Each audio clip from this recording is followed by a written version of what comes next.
Salut les amoureux du ballon rond, on commence tout de suite ce tour de la presse en France avec enfin une bonne nouvelle à l'Olympique Lyonnais. Ça y est, le club rhodanien a choisi son nouveau coach et le réélu est Fabio Grosso pour l'équipe. Fabio Grosso à l'OL, c'est classe mais risqué. Comme attendu, l'ancien arrière gauche de l'équipe d'Italie sera le nouvel entraîneur de l'OL. À Lyon, dès aujourd'hui, il assistera au match contre le Havre dimanche soir en Ligue 1 depuis les tribunes et sera présenté lundi matin. Une information qui fait aussi de l'actualité dans les pages intérieures du journal Le Progrès qui estime que Fabio Grosso va enfiler le costume d'entraîneur en suscitant l'espoir. L'Italien arrive avec son staff et aura du pain sur la planche pour redresser la situation de l'OL qui pointe à la dernière place du classement après 4 journées. Direction l'Angleterre où Manchester United enchaîne les déboires extrasportifs ces derniers temps et le dernier en date concerne Jadon Sancho. L'anglais a critiqué son entraîneur Erik ten Hag de manière publique, du coup il est banni. Comme l'indique The Guardian sur sa une, le fossé se creuse à Manchester United, Sancho est banni pour avoir refusé de présenter des excuses à ten Hag et c'est toute la presse anglaise qui revient sur cette mise à l'écart du joueur de 23 ans. Le Daily Express placarde sur sa une, restez à l'écart Jadon, Sancho qui a osé remettre en cause son manager en fait les frais, estime le quotidien.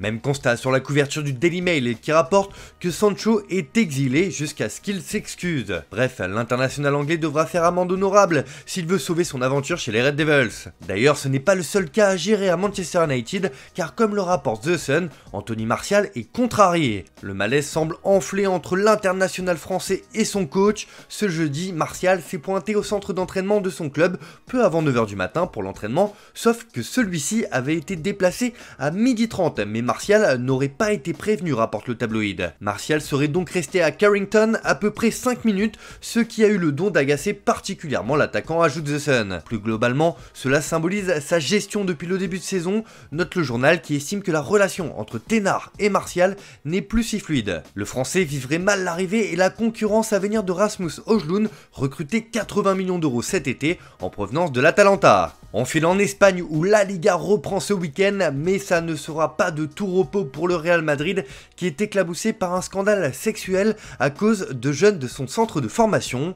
Comme le rapporte AS ce matin, 4 jeunes joueurs du Real Madrid font l'objet d'une enquête. Selon les informations sorties hier soir, plusieurs joueurs auraient filmé une jeune fille mineure à son insu pour ensuite se l'envoyer sur les réseaux sociaux.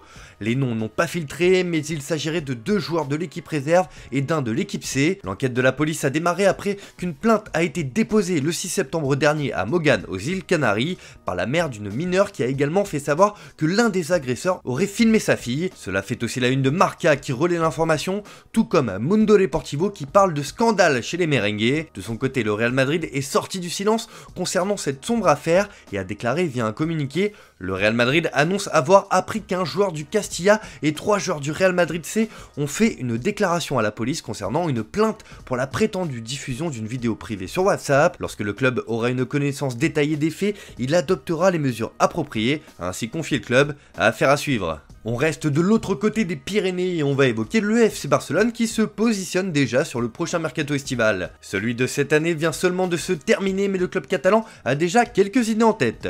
Selon le journal Sport, il y a l'option Nico Williams, le joueur de l'Athletic Bilbao. Le Barça considère l'ailier basque comme une grande opportunité de mercato lorsqu'il sera libre en 2024. Le club Blaugrana est conscient que l'Athletic travaille depuis un certain temps pour renouveler le joueur. Xavi aime beaucoup le profil du joueur de 21 ans, il viendra apporter des solutions différentes pour ce que veut mettre en place Xavi sur le plan offensif, et surtout ce serait un sacré coup si le Barça arrive à le recruter sans payer la moindre indemnité de transfert. Affaire à suivre. On termine ce tour de la presse en Italie où nous allons avoir droit au derby de Milan ce week-end entre l'Inter et l'AC Milan. Forcément, ce choc de Serie A fait la une de la Gazzetta dello Sport qui accorde une grande place à Yann Sommer, le gardien Nerazzurro, et Olivier Giroud, l'attaquant rossonero. Le gardien suisse qui s'est longuement confié au journal Le Papier Rose veut voir son équipe marquer des buts et être offensive, alors que Milan s'accroche au totem Giroud comme le placard le journal, qui sera remis après sa petite blessure avec l'équipe de France la semaine dernière. Un mot aussi sur la sortie de Leonardo Bonucci contre la Juventus ces dernières heures.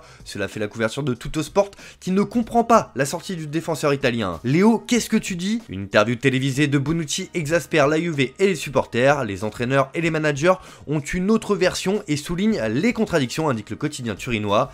La passe d'armes entre médias interposés continue entre Bonucci et la Juve. Voilà, c'est tout pour ce matin. Bonne journée à tous, merci de votre fidélité. On se retrouve en fin d'après-midi pour le JT Foot Mercato.